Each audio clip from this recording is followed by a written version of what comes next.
Recently ग्रोच्या IPOचं listing झालं. यामध्ये गुंतवणूकदारांना साधारण 12 ते 14% लिस्टिंग गेन मिळाला. काही दिवसांपूर्वी लेन्सकार्टच्या IPOचं लिस्टिंग झालं. यामध्ये काहीच लिस्टिंग गेन मिळालं नाही, इनफॅक्ट थोडंसं नुकसान झालं. त्याच्या काही दिवस आधी LG इलेक्ट्रॉनिक्स या IPOचं लिस्टिंग झालं. त्यात मात्र गुंतवणूकदारांना जवळपास 48% लिस्टिंग गेन मिळाला.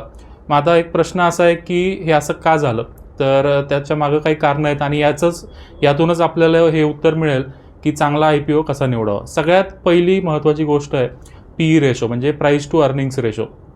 LG इलेक्ट्रॉनिक्सचा जो PE रेशो आहे तो 35 होता. ग्रोचाही साधारण त्याच रेंजमध्ये होता, पण लेन्सकार्टचा जवळपास 225च्या वर होता.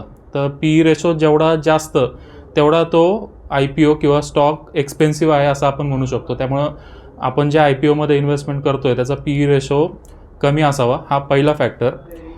दुसरा फॅक्टर जो आहे तो GMP म्हणजे ग्रे मार्केट प्रीमियम.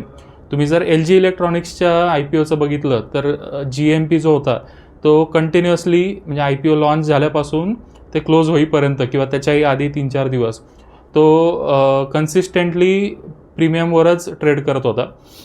लेन्सकार्टमध्ये मोठ्या प्रमाणावर फ्लक्च्युएशन होते. ग्रोचंही साधारण तसंच होतं, पण पॉझिटिव्ह होता. तर 3 दिवस जर IPO ओपन असेल तर तिसऱ्या दिवशी दुपारपर्यंत GMPमध्ये काय ट्रेंड आहे ते जर बघितलं आणि GMP जर 30% जास्त असेल इश्यू प्राईसच्या तुलनेत, तर आपल्यासाठी ती इन्व्हेस्टमेंट सेफ आहे असं आपण म्हणू शकतो. त्याच्यामुळे दुसरा फॅक्टर आहे GMP. आणि तिसरा फॅक्टर आहे कंपनीचं जे मागच्या 3 वर्षातली प्रॉफिटेबिलिटी आहे. तर P&L स्टेटमेंट आपण बघितलं पाहिजे.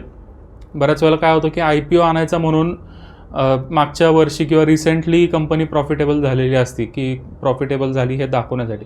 ते कदाचित खरंही असेल किंवा आपल्याला माहीत नाही, पण LG इलेक्ट्रॉनिक्सचं तुम्ही उदाहरण बघा. कंपनी मागचे 3ही वर्ष सलग प्रॉफिटेबल होती.